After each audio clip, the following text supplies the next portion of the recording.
We are live. So we're gonna go over our views next week. Then we'll get into all the questions. We are just here to spread FUD, Kyle, just for your information. So, Justin, what are your thoughts on next week in the market?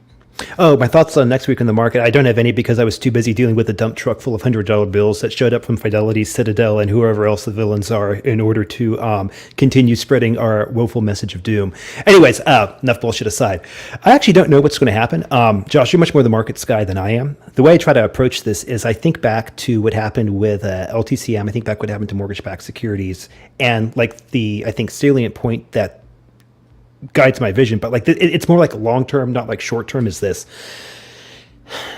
you're going to have emergent property, or you're going to have connections that aren't obvious to us right now, but will be incredibly obvious if we could talk to our future selves and look back on it. And these connections, I think, are what's going to they're going to interact with each other in ways that we don't see. So to put some real tangibility stuff on that, if you see volatility spike in the market, if you see the VIX suddenly spike up, if you see cash being pulled off the table, particularly if it's cash that's being done by institutional investors or passive funds in a passive manner, in other words, like the computer is just driving the selling on that regard without any other logic, that's the type of I'm not sure what you're threat saying. I was having some technical difficulties. So I think next week is extraordinarily important. I mean, we were down like 900 points Friday on the Dow, and it looks like everything's starting to roll over. The dollar's spiking, bonds are starting to come down, starting to flatten. The curve is flattening. I mean, everything, credit spreads are starting to widen. Everything's looking bad, but everyone's bearish. The thing is, though, people are not positioned bearishly. Everyone that I see, but also everyone that I know has similar views than me. So that is obviously going to spread my biases. But everybody seems to be bearish, and I don't like to see that. But when everyone's bearish, but nobody's positioned in like to the downside. So I think there's definitely still room to go, especially if a lot of these high-flying tech names. Microsoft is holding up extremely well. If Microsoft, Tesla, Apple, Amazon continues to go down, then I mean the market is really crushed. And if we break through that like 4,100 level, I mean it just could be a straight drop down. Then gammas will flip to where market makers are now that they want to be long volatility, so they'll be selling into like every down day. These market makers will start to sell instead of buy the dip. The mechanisms will change. It could potentially get really ugly. So I don't know what's going to happen. Yeah.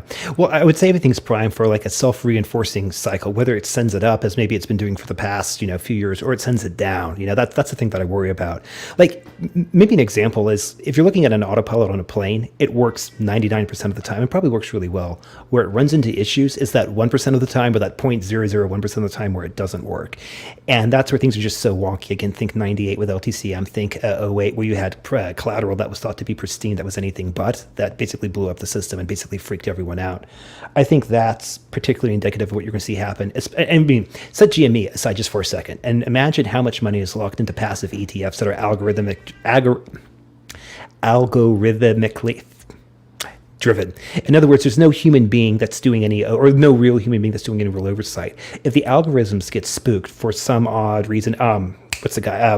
Bond King did an excellent video on this 2 days ago talking about this exact problem with VIX spiking, where if all of a sudden if VIX spiking, let's say 3 or 4 times, but it hits the magic peak or the magic numbers that cause this algorithm, they look back to say, listen, we need to start de-risking. In other words, we need to start selling if it means selling at a loss. This is what would create downward sell pressure, spooks other people. And so the very thing they're trying to prevent against, like they create the very problem that they're trying to escape, just making the problem even worse. And that might. I'll take over really quick, and you can ring your bell to knock off. All we hear is the meows. So, basically what he's saying is when the VIX gets to a certain level, like 30, once we start to see that 30, 40 bound, these hedge funds, pension funds, market makers, they then start to go long volatility. And the way you go long volatility is going short the market. They start to liquidate a lot of their positions as well as buying protective hedges, because the way these algorithms are set up are in the dumbest ways possible, because they want to hedge their position once they're already down 30%. So once the VIX gets around 30, like 35, 40%, these entities, they start to go long volatility, which is via puts or selling their exposure. And the more we go down, the more liquidity that's going to have to get brought up. So it's very interesting what's going on. Do you want to take a few questions, Justin? Let's start with this one because I think it's Oh, no, this one. We're going to start with this one. That's never happening. You guys can go fuck off. I don't care what happens. Hey guys. PyPy seems to be bearish on GME MOASS. What are your thoughts, Justin? So, I mean, I would say, like, I think PyPy can speak for PyPy much better than I could. But if someone were to say, Justin, PyPy seems bearish on MOASS, what I would say is I think PyPy's got a very realistic standpoint where he says, like, listen, for the time being, the people that are short have, these incredibly... Look, the Citadels, the shorts, or whatever, like, these guys are some of the smartest guys of the room. They're not fools. And they've figured out how to profit from this, particularly probably how to profit from volatility. And so from their perspective, running the stock up, running it down or whatever, right? If this generates, the gobs and gobs of cash that they need to then turn around or at least use in part to, maintain their short position or hedge or prop up their margins, prop up their balance sheets or whatever, it can go on indefinitely. So on that point, I think the way PyPy said is like, look, this will continue until it is no longer profitable for them to do so. And I suspect for the time being, it remains profitable. But I will add this aspect to it. MOASS, as I think many people think about it, the phone number territory or whatever, that is going to happen when it's going to be something stupid that's going to kick this thing off. You mean, again, like, Private does an excellent job where he talks about, the sequencing, like, what is it, like, the Volga-Vanna squeeze starts, it then leads people to FOMO in, the FOMOing triggers, the delta, or it starts, the option makers have to go in to manage their delta exposure. If they don't manage that correctly, then they're looking at a gamma squeeze, so they have to deliver more shares. This in turn might blow up other parts of the market, or this might blow up other parts of the mechanisms. I think Girk is bearish on MOASS because we don't have the option. Like Girk's part of his thesis is that we need the option volume to be there. We need people buying calls and exercising those calls, and we simply do not have the call open interest to exercise a significant portion of the float. That is, unless the short interest is wildly overweighing that. If on one of our older videos, like a few days ago, we were talking about these under the table transactions that can be going on. So if it's multiple hundreds of the float short, then we can see that MOASS style event. But I think when it happens, or if it happens, as there are no certainties, there has to be some option volume, or the short interest has to be so much more than we could even imagine. So those are the I would say, if I could speak for Girk, which I shouldn't because I am not Girk, but this is if I had to portray what I think he's saying, is we simply don't have the call volume. But if the short interest was many times more than he currently, as his base case, thinks that it is, then yes, that the MOASS is still possible. How do we? Oh yeah, Justin. Oh yeah, let me just build on that for 1 second too. Like, so remember, like so I'm trained as an accountant. Okay, so like my perspective is generally I look at the financials and I think in terms of balance sheets. That's kind of what I like to go to first, whatever, right? And the way I define the problem, or excuse me, as long as the entities who are short GME, or if they're not short GME directly, they're short through other exotic transactions to basically be functionally short GME and other equities, what allows them to continue to maintain their position is the fact that their balance sheets are either A, allowed to expand, or that they can manipulate their balance sheets legally. Just to be clear, like, they're very good at staying within the letter of the law, if not the spirit of the law, where they might not have to report obligations. Think like a total return swap or something like that. What'll blow this up in the way that people want is that when something happens to the mechanism or the mechanisms that allow this balance sheet expansion to continue or to persist, that's what's going to be the downfall. And as a ray of hope in all of it, so that's the bad news, right? It probably can go on much longer than people can think it can go on for. But the good news is this: the complexity of the system means that there are inherent flaws in the system. And all that you need is one, and in hindsight, it's going to be something stupid when people look back on it. But mark my words, what's going to kick this party off, it's going to be an event or set of events in no way, shape, or form, at least on the surface, related to what's going on with GME, that will ultimately create like what is it? That will create a cascading thing that will otherwise impair the short's ability to maintain their short position. Look, Josh, well, let's stay. I'll comment on this, and then I'll shut up here. The system, for MOASS to happen, the system has to call bullshit on the system. But at the same time, the system has the strongest of motivations for not calling bullshit on the systems. Look, imagine, let's say you're a BAML, Bank of America Merrill Lynch, and let's say you're the primary dealer or whatever the next thing is for Citadel or whatever. Just like Citadel might be, the primary broker or whatever they call them for a hedge fund or whatever, right? If a primary dealer knows that a hedge fund is ludicrously short, and that the collateral they've supplied in order to cover their margin, like, the skin they have in the game is worthless. Think about it from their perspective. If they call bullshit on that, okay, well, they blow up the hedge fund. Well, what happens then? The hedge fund's bag of shit immediately rolls back up the food chain to the primary dealer. So the question I would have is, why is it in the best interest of the primary dealer to call bullshit, even when they should call bullshit? Because it's just going to mean it's going to fall back into the lap. Best they could do is hopefully play for time. And if they play for time, well, something else might happen. Or if you want to get it really sinister, the other way you can fix this problem is, again, LTCM is the roadmap in this regard. Because if you can take, let's say, your bag of shit and spread it throughout the entire market, or throughout all of your, let's say, your peers, then it's like, well, listen, if I go down, I'm taking all you bastards with me. And if you want to see that in action, read Rickard's book. It's number 3 in the series. I can't remember the time of that. But he basically talks about when Wall Street built out.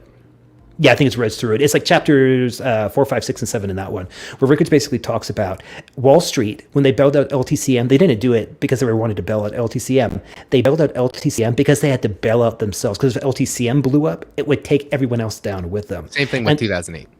Yeah. So yeah. Next one, how do you guys know Girk? We honestly just hit him up. We're big fans of him because he knows the plumbing, and we're very interested in the plumbing of the system. And people were saying, hey, why don't you guys hit up Girk? He's down to do a live stream with you guys. So we messaged him. I messaged him on Twitter. Justin messaged him on like Discord, I think, and or Reddit. Yeah. He said sure. So that's about all we know. We only talked to him that one time. Yeah, and the other deal I'll say about the more and more I watch Girk, like generally I'm in the live stream, not every day, but like most days during the week, and like I'm the more and more impressed I am with him.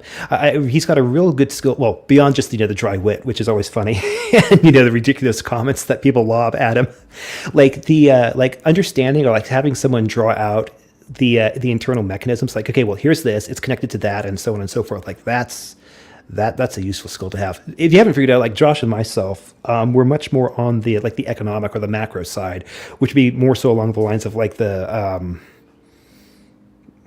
big picture, like the banking. I would consider the banking system and understanding how money works, and how because dollars in the current financial system, there's so many layers to them and so many components, and understanding that is kind of our bag, but we can kind of relate that to what's going on in the stock market from a semi big picture level. Yeah, so, I mean, the two are definitely related, but like as far as like the detail, like top notch for that.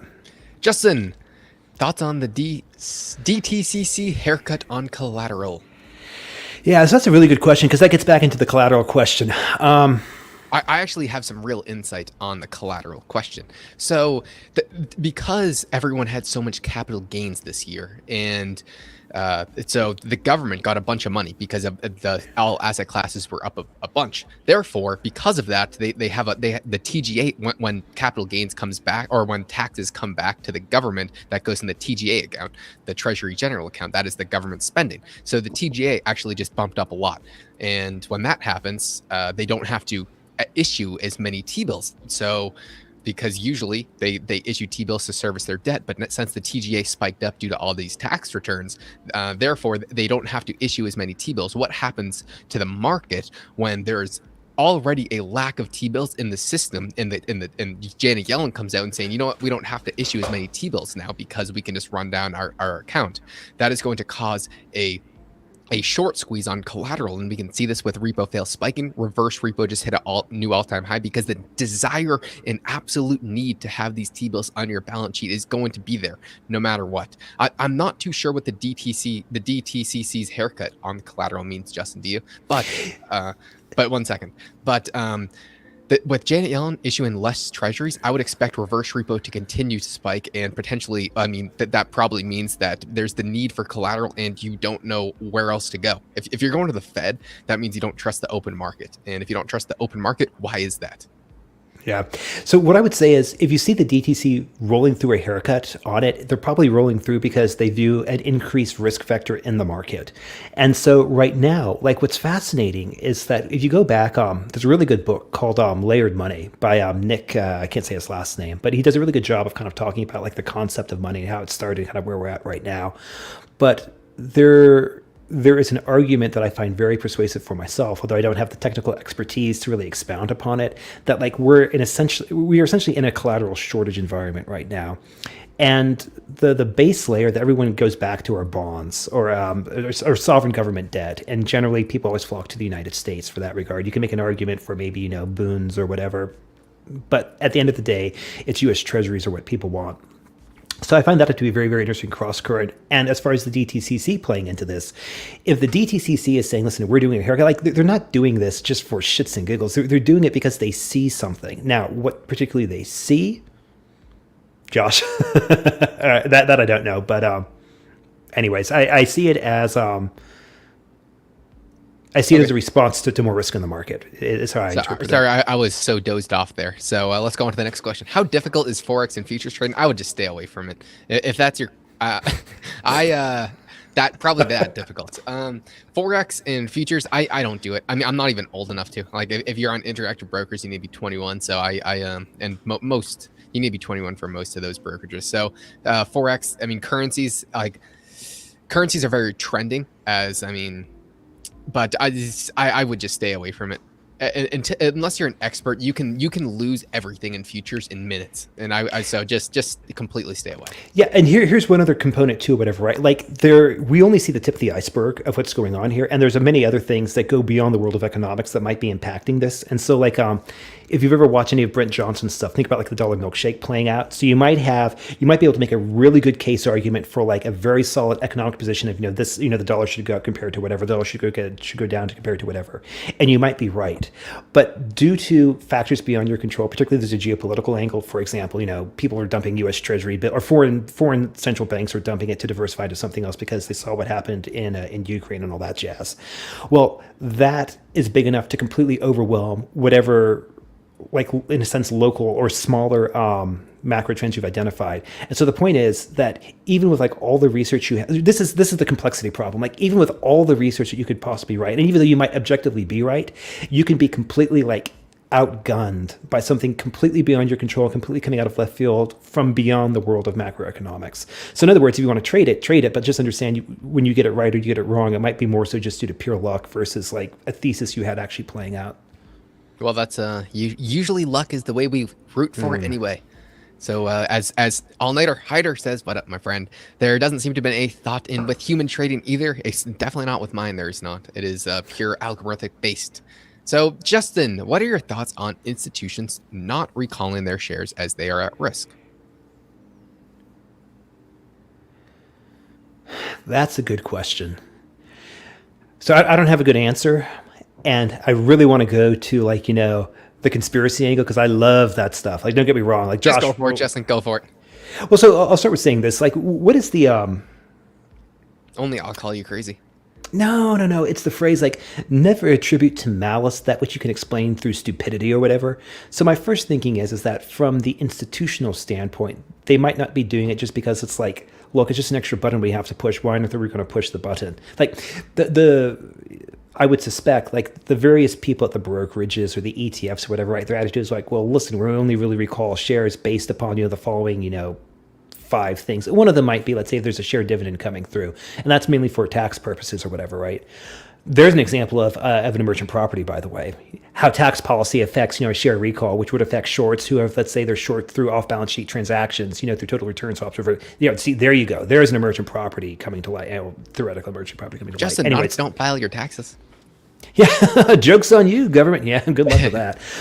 So anyway, so you asked the thing about that front. What I would say is institutions tend to be much more timid and much more cautious. In other words, an institution will always generally try to do the absolute bare minimum, and only when there is no other alternative to doing it. In other words, it's probably safer in general terms for an institution to do nothing than to do something. Just in broad general terms.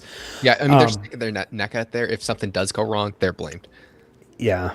Or think about, well, actually, Josh, let me just build up one other point too. Like, let's say that in the process of recalling the shares, it triggers this huge thing. And so then all of a sudden, let's say like a Fidelity or, a large broker or a large, ETF fund manager says, listen, we really should, recall the shares. But if we do this, we might trigger off, this other thing.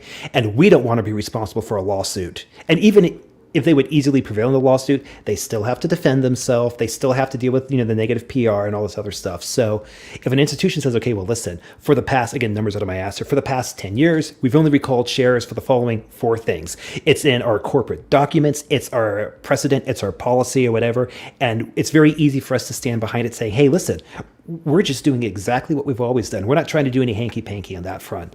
So I think when you're thinking about like the psychology of institutional clients, or institutional investors, both from the passive ETFs to, let's say, the brokerages or whatever, risk mitigation drives a lot of it. And risk mitigation one of the ways you can achieve risk mitigation is by saying, we are just doing what we always have been doing for the past 10, 20 years or whatever.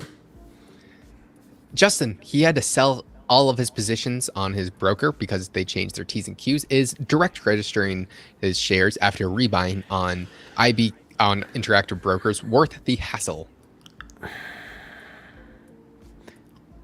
Well, definitely, if you've got a broker that's giving you a problem, jumping to a more competent broker, that's clearly a no-brainer. As far as DRSing or not DRSing, I mean, what I've done for myself, I've got a very small portion of my shares DRSed, and I see that as more so as just a hedge. It's just I don't know what's going to happen when this goes through, but I would say this: like, if you're not necessarily willing to learn the ins and the outs of options, and just to be fair, like, options aren't necessarily for everyone. So if it's beyond your comfort level, by all means, do not play with them. There's no shame in that.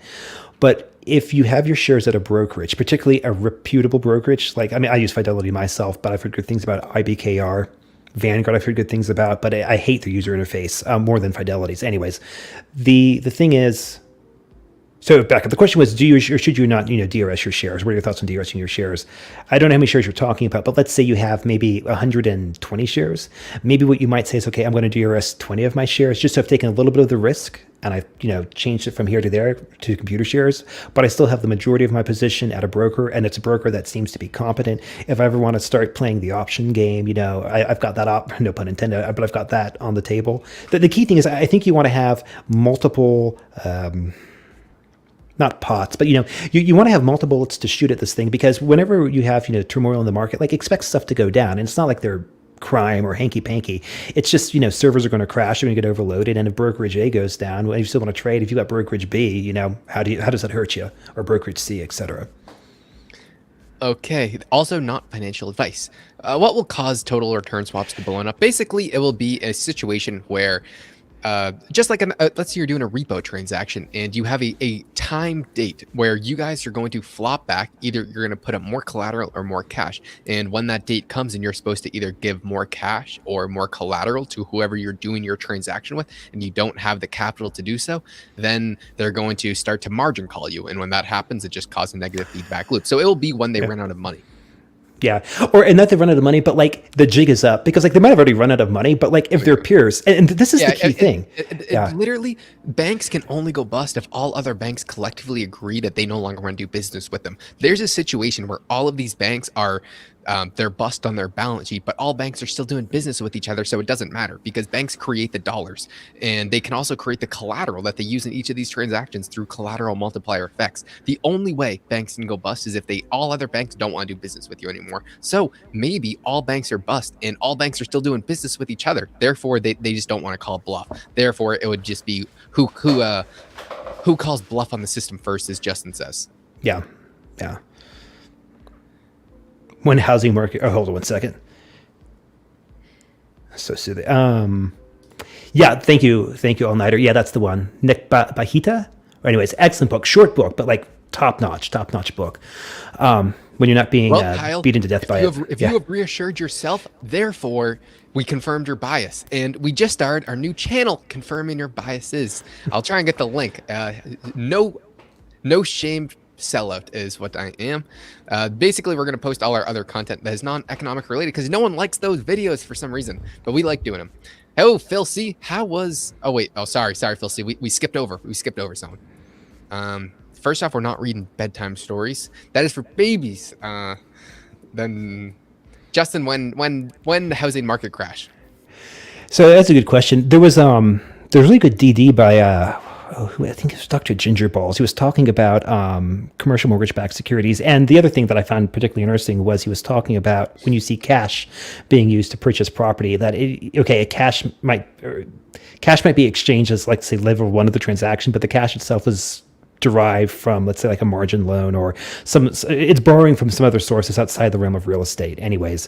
So I thought it was particularly interesting. But when housing market crashed, it's been my experience that real estate works on a much slower cycle than, let's say, stocks do. And if rates keep going up, I expect you'll probably see, and this is what we're seeing right now, because here in Houston, we're selling off our single family homes, and they're going pretty damn quick.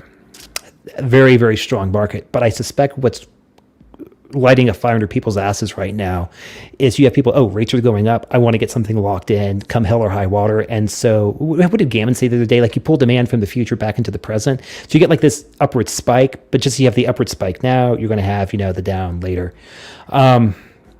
I would guess, I'd be very curious to see where we are at the end of the year. I'd be very curious to see where we are at this time next year of where we're at. Because I think... I would say the housing market crash will be when everything else crashes, which I think could be very soon. Because what is propping up the housing market right now? I'd say there's three main things. One is ultra low debt, and that's changing. Interest rates are starting to go up.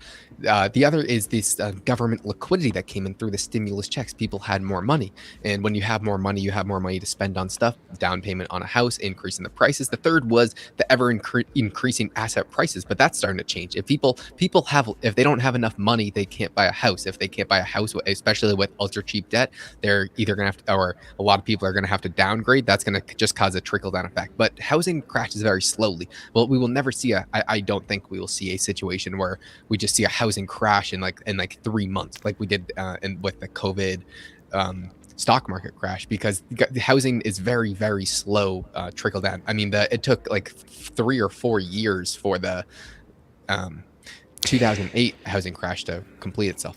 Yeah, I'll put one caveat on that. If you have something, so think back to what happened in like March 2020. If for whatever odd reason, like banks, or let me phrase it like this, if for whatever odd reason, Fannie and Freddie, and I guess Ginnie to an extent, decide that they're just not going to issue, or that they're going to jack up the requirements so much in order to buy and flip, not buy and flip, but in order to buy and basically create bonds out of real estate mortgages, that would be something. It might take maybe a month to 2 months for that to work through the system, just because, like, again, real estate works very slowly, and if a deal's already in progress, if it's already locked in, it probably is going to conclude. But still, like, that would be something that would bring real estate to a screeching halt in maybe the period of a quarter, if not 1 or 2 months. But again, like, for it to get to that level, it's got to be pretty severe. And we certainly might get there, but that's lenders freezing up would cause a very immediate and dramatic effect in the price of housing, because people wouldn't be able to borrow. People can't borrow. They can't offer as much. They can't offer as much. Sellers can't get as much. So. Nice to see you too, Phil. How was your previous week of investing? I was very happy, and I was flexing on Justin a little bit this week, because I was up on the week when we were crashing, and I was happy with everyone else's sorrow at the expense of what we were talking a lot about the condors that I was putting on, those out of the money, but it was okay because I had quite a few SPY puts that were up extremely. So I only have a few left. Sold the majority of my position. We'll see how it plays out. Yeah, my CSPs. Yeah, not bad. My CSPs filled for both BBBY. Ugh, that's hard to say. And then also for GME. So I mean, like, I got more shares, which I was perfectly happy with. I don't know what I'm going to do with covered calls. Like, I'm kind of probably going to be relatively calm for this coming week going forward. I kind of want to see what happens Thursday and Friday-ish for that front. But that's probably where I'm at myself. What puts would you be buying? I'm not buying anything now. I was buying puts on the SPY a while ago.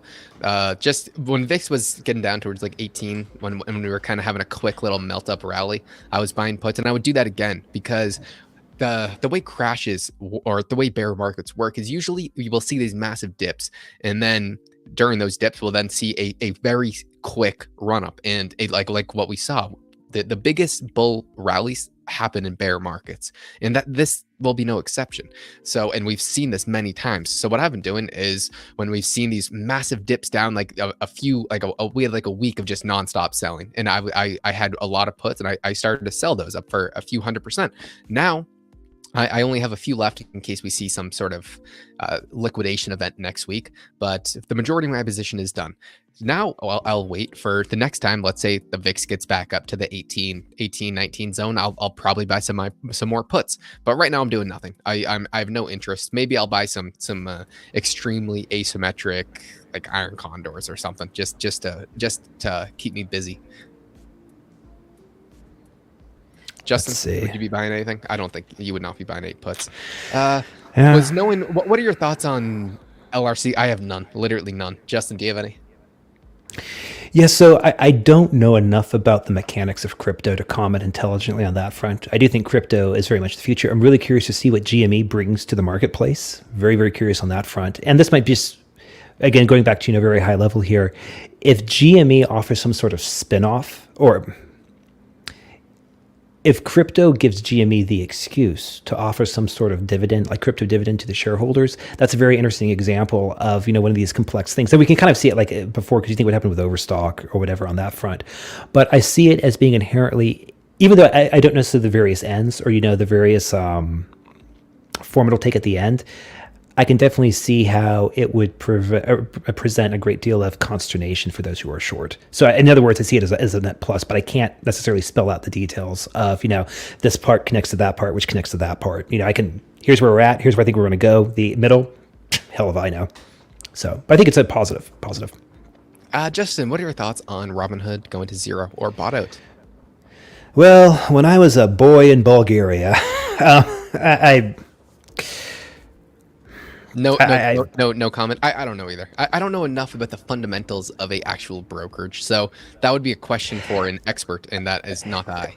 Yeah, I guess I would say it's like, you're still on Robinhood? Oh, that's just adorable. I use Weevil.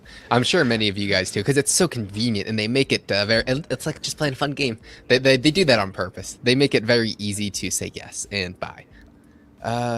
I don't know. I don't even know what this is, Justin. Justin, thanks for responding. Do you have any thoughts on the executive order 14032 and executive order 13959?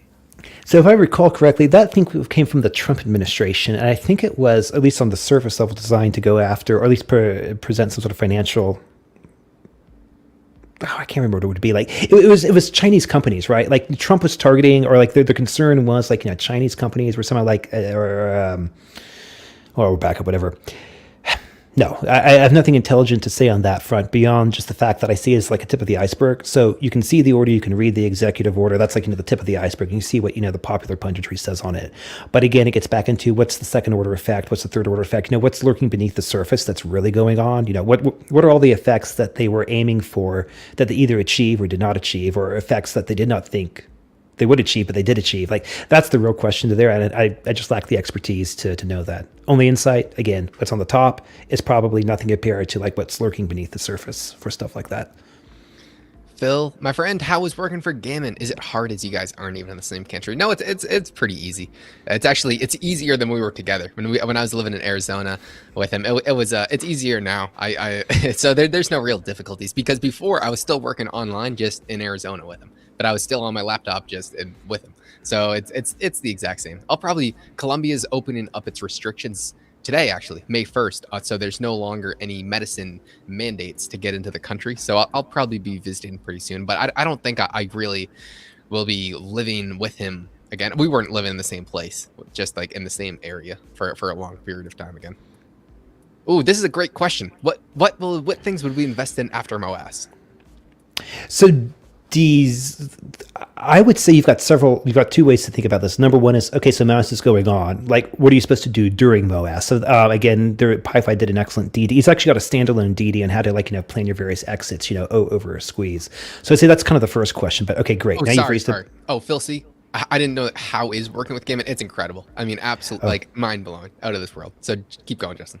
Oh, yeah. So anyway, so the first question is, okay, when the squeeze is going on, how do you rotate out to take maximum advantage of the squeeze as it's occurring, right? So that's probably the first part to your question. But okay, great. So let's say you've got a plan to do that. You're executing on your plan and you're pleased with your performance. So now you've got cash coming into your account or whatever we're using in the future or whatever. What do you do now? What do you buy? So as a real estate guy, I want to buy more real estate because I just get that. So that's kind of what I've got my eyes set on. But again, I expect this to kind of, Like entering into real estate, that's probably going to be like a 2 to 3 or maybe even a decade long, proposition of how to do it. For the more immediate thing, what I've rotated into immediately is I very much like commodities, probably as PyFi is very right to be skeptical of the miners and be very skeptical of commodities. Like Josh really likes shipping, and PyFi oftentimes accurately says it's a bunch of charlatans and sharks in there. I'm not saying he's wrong. With sharks, there's also minnows if you can find the right companies. Yeah, and so the point is that like if you know like how to play the commodities, and if you have an edge, or if you can find a way to get an edge, you can actually you might be able to stack the deck in your favor. But the short answer to your question is I really want to get into real estate, but real estate will take years to get back into. And so what I would do in the interim is I would probably start making some very heavy commodity plays. It's probably what I'd be focusing on very heavily. There's also depending upon it depends on the scale of MOASS. If we see a situation where it's out of this world and I'm sitting on way too much capital, I'm going to set up a very highly dividend oriented portfolio, which I would live off I would just live off the dividends. And then I would like my favorite commodities. I've been loaded. I've uranium, copper, gold, silver, coal, just all commodities pretty much. Just so commodities and high dividend paying stocks, I'm very value oriented. If you looked at my portfolio, you would say there's no way GME would ever fit into this. So it is everything is completely opposite. Have you voted, Justin? I don't even own stock. I'll be completely honest with you guys. I only have options and I trade them very diligently. So I'm a rube in that sense. Yes. No, I did vote. So both in computer shares and with Fidelity. So if anyone's with Fidelity, you go to the statements tab. There's proxy materials. Click there. You'll be good to go. Yo, so we talked about this at the beginning of the stream as one of the first questions. We mainly talked about why Girk was bearish on MOASS. I think I'm definitely more bullish than him, and Justin's way more bullish than me. But the reason for that is because Girk, he gets the plumbing very well. But as a high level, I would say and I don't know if Girk is bearish. I just don't think he's trying to get a bunch of people's hopes up. And the reason why I think I'm more bullish than him is because when I'm looking at it from a banking system point of view, there are so many ways for these guys to go short without ever letting anybody know through these swaps and through these just bilateral agreements between parties to do these massive transactions that are unreported. So I think there's a very high chance that there's a situation that there's a mother load of these positions on short positions as bilateral agreements, which is completely untrackable. And if there was ever that data available, I know Girk would most likely be on the very high bullish side. The reason why he is bearish is simply because we don't have the option volume, but look at the beginning of the video for that. Yeah, and let me just add one other thing to that too, or whatever, right? Like if you were to come to me and say, Justin, do you think Superstonk directly registering the shares is going to trigger MOASS? The answer, in my personal belief, is absolutely not. Now, if you ask a more nuanced question and say, okay, well, listen, Justin, do you think Superstonk directly registering a material amount of shares will create additional complications? So these additional complications might interact with other unforeseen additional complications to create a system where, the various mechanisms, to actually maintain and warehouse a short position blows up. In the process of it blowing up, it actually triggers MOASS. That I would believe in. So I guess my take, like the nuanced answer is this. I think what people currently believe, just as a whole, to create MOASS, I'm not sure that might be a necessary, but it is not a sufficient condition or conditions in order to trigger MOASS. I think it's part of the building blocks that go on. I think another part of the building blocks is you've got to be able to constrain balance sheets. If you have, let's say, option makers freaking out and FOMOing in, because of people, let's say, buying options or whatever, right? That might be another vector that will do it. So the answer to the question is that I think Girk is very realistic on this, saying, listen, what we have been doing isn't necessarily enough to get us there. That's the bad news. But the good news is in the interim, we can learn how these cycles work and play the cycles. So if we don't have MOASS yet, great, we've got an excellent fallback to fall back on. Well, we wait for MOASS to happen. I think for MOASS to happen, it's got to go, stuff has to happen beyond the world of economics. There has to be, or back up. when MOASS does happen, and when we look back on hindsight, what's going to kick it off with the catalyst is going to be a set of events, that seem from hindsight seem perfectly obvious, but from where we are right now in the present, like looking to the future versus like being in the future and looking towards the past, we're oblivious to right now. That's going to be the thing that's going to kick this off. And so I can't talk. I mean, I can loosely talk about what these things are going to be like, but DRSing shares, even buying a bunch of options, I don't know if that's going to be enough. I think it'll help and a step in the right direction. But again, it might be necessary, but I don't think it is sufficient. And I think that's the philosophical point that Girk's trying to make in that regard.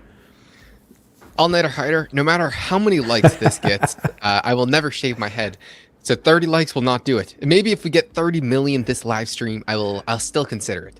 So, Josh, hair trimmer go bzzz. So Brexit. Yeah, check the dates for when it was initially supposed to be. It must be some sort of. We'll need to look into that. Brexit. I'll screenshot that and I'll do some digging tonight on that. Whatever it was called. Yeah, thanks for the tip there. Yeah, there we go. Never even. I might have read something on it in the past and completely forgot about it. But I on the top of my head, I have absolutely no clue what it is, and I'm going to check it out. The best dividend stocks. There's so many. The most of them you can't buy if you have a right-legged broker, though. I mean, interactive broker is really the only thing to use. Well, because what I like. I mean, most of them on like Hong Kong exchanges. I had a ton of Russian dividend-paying stocks. They were just pumping me cash. So I mean, we both know what happened with that. That's in addition to the dump trucks that we're getting for being shills, right? So it's just so much cash. One other thing too. By the way, Citadel, if you are watching this, we will completely accept any money to be shills, and I'll be more than happy to take it. Yeah, when we're not selling covered calls in the dumpster behind the Wendy's on Craigslist. I love the banter. Like, just that's a great community. Anyway, back up. Enough bullshit. I was going to say too. One of the things too, if you like dividend stocks, this is one of the things I'll probably rotate into. There's I'm not going to say it because you can't even buy it anymore. But my grandmother found it back in 1940 or 1950 or whatever. Anyways, it was a royalty trust related to oil wells, and so I would say that might be one thing you kind of want to look into. One thing I have a very keen eye on looking at is Josh. What's the big one? Franklin, Nevada. Who's the big gold royalty corp? It's Franklin, Nevada, right? Franklin, Nevada might be one. So what they do is they basically just help fund mines. And so if you want exposure to commodities, if you want a dividend, I like Sandstorm Gold more, but whatever. Let's go on to the next question. Dividend paying stocks. We will do a video on that if MOASS happens, because we'll just show you everything that we're rotating into if that happens. So have you guys talked about the new DTCC collateral haircuts they published yesterday? Oh my God. No. I've been very away from the computer this weekend. Justin, what are your thoughts? Yeah. So again, excellent question. I'll just call him Hill. Excellent question, Hill, on that regard. My initial knee-jerk reaction to that one is that the reason they're doing it is that they're not doing it because they see less risk in the system. They're doing it because they see more risk in the system. That's my initial first blush reaction. So, by the way, I would say more risk in the system. I would say also puts pressure on the system to get ever so more slightly close to calling bullshit on the system. So, how do we think the FOMC week will go, and how do you think the markets will react? I think they'll probably. There's a few situations that could play out here. One would be that right now the market could be given a little stress test to the Fed. And let's say we puke Monday, Tuesday, Wednesday, and we just absolutely start puking. Will the Fed come out and start to reverse course, at least with their language? Right now, they are very, very hawkish, and they are openly saying how hawkish they are, and they want everybody to believe them. They're trying to basically just speak it into existence without actually having to do much. Jawbone. Yeah, if the market really starts to puke, I mean really puke, and the Fed still does not reverse course, then we could see some real damage. But there's a very high situation where, we just them raising by 50 basis points could just be looked at as a dovish reaction. I don't know how it's going to play out. That's why my portfolio is very diversified between a long volatility through these SPY puts or variety of other names. Right now, I don't have anything else short, but then I'm still long a bunch of commodities. So in value. So if this does play out, then I mean, if the market sees this as a dovish reaction to the FOMC, maybe raising by 50, 25 basis points, at least they're going to do at least 50. I don't know if they'll do 75. I have absolutely no edge there. Yeah, but I don't know how it's going to play out.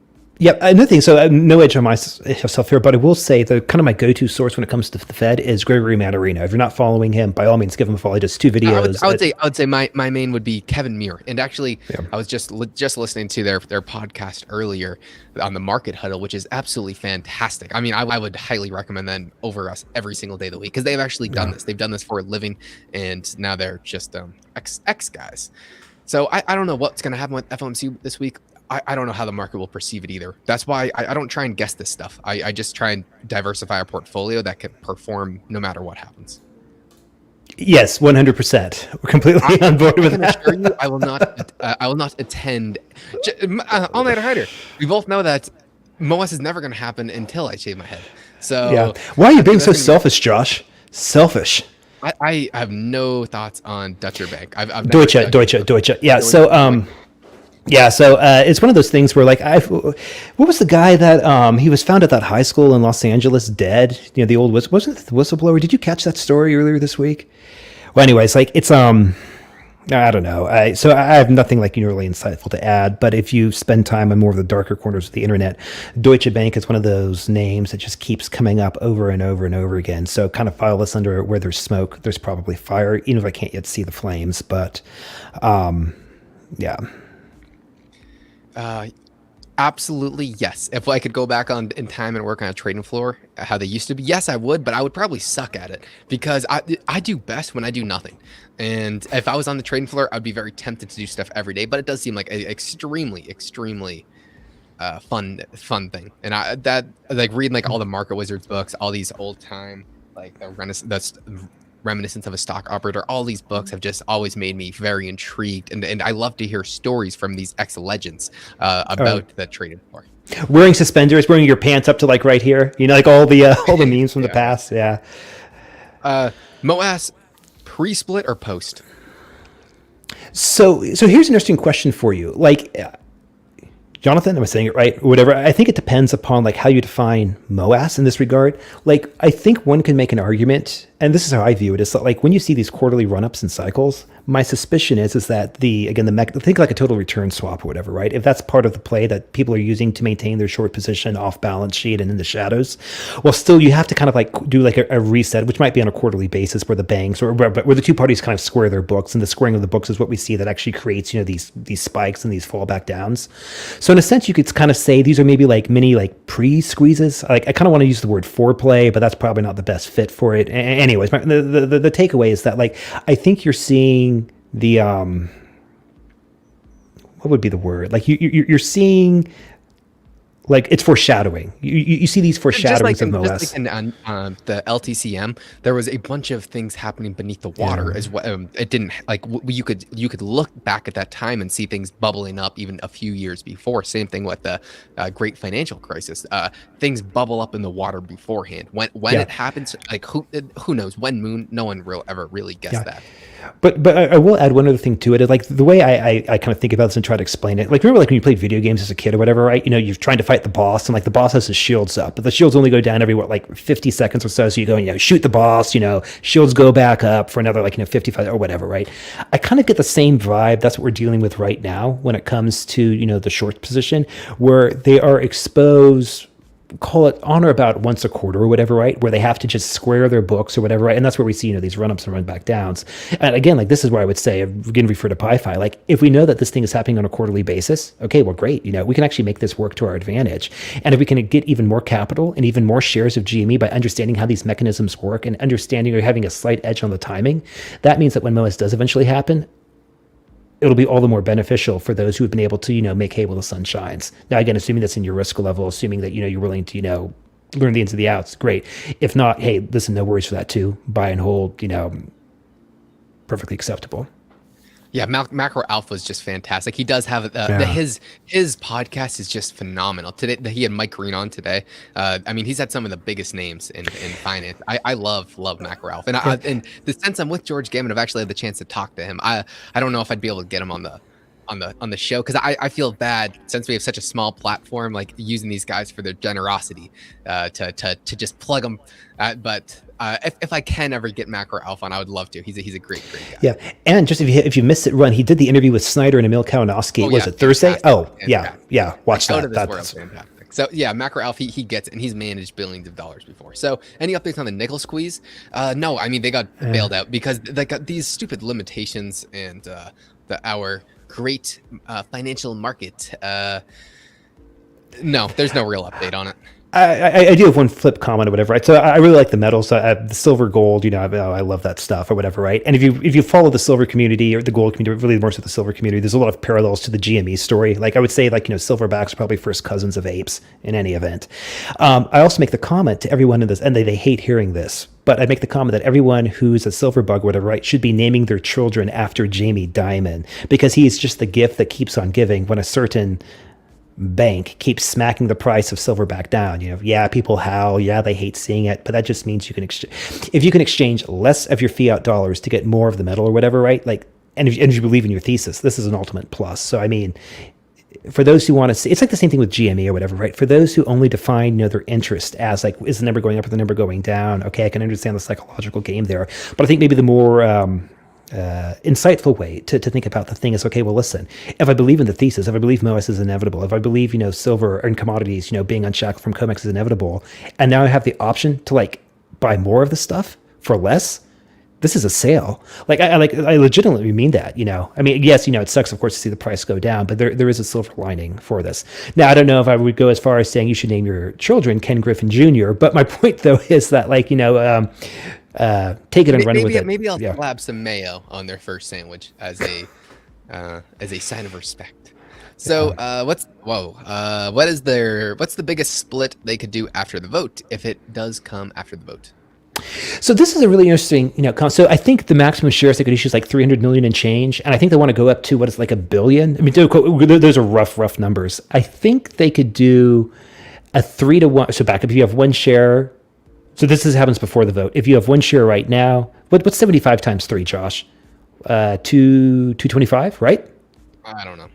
It doesn't matter. It doesn't. I'm gonna take D's perks and say 7-to-1 because the first one, right now, they basically have to tell people what they're doing before they're doing it. Right now, the shares, I mean, there's 75 million shares out there. They can do a 3-to-1 split, and then they could do another 3 to 4-to-1 split. So yeah, I'm gonna say 7-to-1. I'm gonna take his word for it. Yeah, and the other thing I would say is they can do a split based upon what they have right now.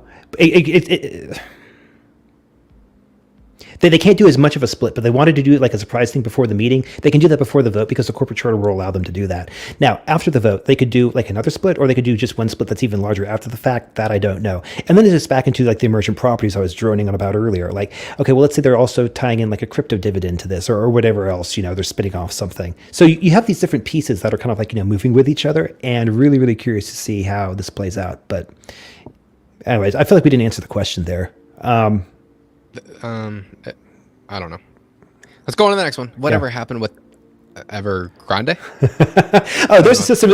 So that's the example number 1, Phil, of the system not wanting to call bullshit on the system. So we're back at. What is it? It's Evergrande. It's Evergrande. Evergrande. What's the name? Evergrande defaulted again. And back up. So Phil asked the question, right? Yeah. So here's the real proof of the pudding on that one. Look at the rating agencies. They are doing everything they possibly can to say, oh well, what's the stupid way of saying it? These people just deluding themselves. It means the old joke of I'm not gay, but my boyfriend is. I mean, guys, right now, come on. The deepest lockdown ever. It's gonna. They're in for some garbage. So, I don't know what's happened to them, but the main thesis for Evergrande blowing up was really a slowdown of commodities because China would then have less demand. I mean, China's gonna have much less demand. I hope commodities prices actually come down in the near future. I pray that they do because I'd absolutely love to buy more. Realistically, if we were into a serious recession, will GME be able to survive? I think that is the most probable time when GME would actually have the MOASS. If we look back at the Volkswagen squeeze, it was right when the market started to crash in 2008. The reason is because financial systems are getting tight, and the way these guys can continue to go short is when they can ever expand their balance sheet and continue to do these complex mechanisms. If we were to go into a serious recession, we would most likely have these complex mechanisms get blown up and a lot of there'd be less liquidity in the system for these shorts to continue to do their shorts. Yeah, and the second thing, Ethan, is for this one, pull up their 10K, look at their balance sheet, look at free cash flow, or back up, look at the free cash flow they have from operations, look at the cash they have on the balance sheet, look at their obligations, particularly with debt. And if you look at all that, like, I mean, like, forget what you think about, like, the GameStop, like, model or whatever, right? Because I don't know much about, beyond just the fact, like, I kind of know what GameStop's current duration does. But in terms of, like, being able to weather a storm with cash in the bank and not a lot of debt, like, no, GME is very excellently positioned, I think, to weather that. Now, whether or not GME will have to reinvent its core business in order to deal with a post, scroll or a post financial cataclysmic world, well, that's another question to be answered. But I think they're in a very good position to answer that question should it come to that. Seems like the questions are starting to slow down. I don't know what AMC is doing. I mean, we don't follow it. So sorry, Bad Bones. I'm not a hater. I'm not a hater at all, I swear. It's just I don't even look at it. So it doesn't seem to be any questions right now. If there are none, then we're going to have to end it here. We have 43 people. I think this might be our most successful live stream, Justin. Oh, yeah. Like I said, Josh, it's going to be the only thing I think would be more successful is when you finally decide to shave your head to let MOASS happen. Because, like I said, it's incredibly selfish that you utterly refuse to, be part of the team. But hey, listen, I understand. I get it. I get it. I don't know how there can be so many jealous people out there. Just because I love the jealousy. I'm sorry. I know a hider. He's not growing much hair. I'm sure the rest of you guys aren't either. So while I am young, I will stay it. I'm not shaving anything, Sean. Justin has the Boink guy in the back. Do you want to show him off? Oh, yeah. So I'm learning how to like live stream in real life is always interesting. So I thought that was a good little background for that. Oh, geez, the question comes. Yeah, see, Hyder, he knows. More likes before we go because we are full on sell-its. UVXY to the moon. I hope so, Phil. I hope so because that would bring everything down with it. And there's nothing I like more than chaos in the streets. Yeah. Okay. So CNS. So I'll touch this one. So this is what I mean when I say like you have these various mechanisms that are put into place, and like the more and more mechanisms that interact with each other. Like, give me a second to say this because if I don't, I'm going to ramble. When you increase possible outcomes, let's say you go from one out or back up. So let's say you have one outcome. You go to 2 outcomes, you go to 3 outcomes, you go to 4 outcomes. This is a really bad way of explaining it. Damn it. When you increase complexity linearly, or excuse me, if you increase complication linearly, you increase the complexity exponentially. And so every time there's another subroutine or subprogram that's put into the system in order to presumably, help those who are in order to help the system, that might work assuming the thing operates in its normal environment. But when you start having all these auto-driven things or all these subsystems that are run, even though they were arguably put in to help the system defend the system, sooner or later you're going to get into this mismatch. Think the autopilot on an airplane, a very complex system touching many different things, whatever, right? And it works 99.999 or whatever % of the time. But the one time it doesn't work, when it actually gets to that weird ass 5 6 sigma event, then what used to be the benefit 99 point whatever % of the time actually becomes a tremendous liability. And so when you look at CNS, when you look at all the other things that come into play, I suspect the downfall is going to be the way these various systems that were put in place to help the system, the way these systems start interacting with each other in unforeseen ways that actually harm the system, or harm the system from the system's perspective and help us. That's probably the best way I can describe that. I wasn't listening, Justin, so I'm hoping you did typical. I'm hoping you did him justice. Oh God, yeah. We got so many new questions, but we've already gone an hour and we have wasted so many people's nights. I feel so bad. Let's take one more, Justin. Then we'll have to head out. Mike, I will definitely read the DD on the collateral, the major change. I have not read it, and I have not been on technology too much this weekend. Yeah. Oh, and Josh, what a thing with the collateral thing too. This was also an example of how an Evergrande might tend, because not to get into crypto tether and all that jazz, but if Evergrande's issued commercial paper and commercial paper sitting on the books of, let's say, Tether to prop up their position, but nobody wants to call bullshit on it or whatever. This is just one example of how something that's completely not even related on the surface to GME might suddenly impact back into GME land. So again, let's not go down that rabbit hole, but that's an example of what I mean, where something blows up over here, which eventually creates the downfall over there. So All right, let's take one last question. How do we feel about options during March? I only play options, and so that's how I think about it. I think it's the because my goal is the highest amount of asymmetric return with the lowest amount of capital, and the way you do that is through options. So that's how I think of it. Justin, he has shares and options, but he's a boomer. Yeah, no. So the way I kind of play that one is, from my perspective, I like doing the cash secured puts. I like writing covered calls. But like in order to do that, like you kind of have to, like the amount of capital you have to put into it, like it's got to be a little bit more substantial because you got to do it in blocks of 100. The next cycle's in May to June. Well, we'll do a video on that when the time comes. But oh shit! All right, well, I can't stop reading the chat, or we're gonna be here all night. Sorry, guys, we're gonna have to end it. Thank you to all 46 people watching right now. I'm your biggest fan. Justin, he doesn't care too much about the viewers, but I do because I am a sellout. So I'll continue to read the comments and make sure to reply. Thank you guys, and we'll see you next Sunday on a live stream. Bye. Take care.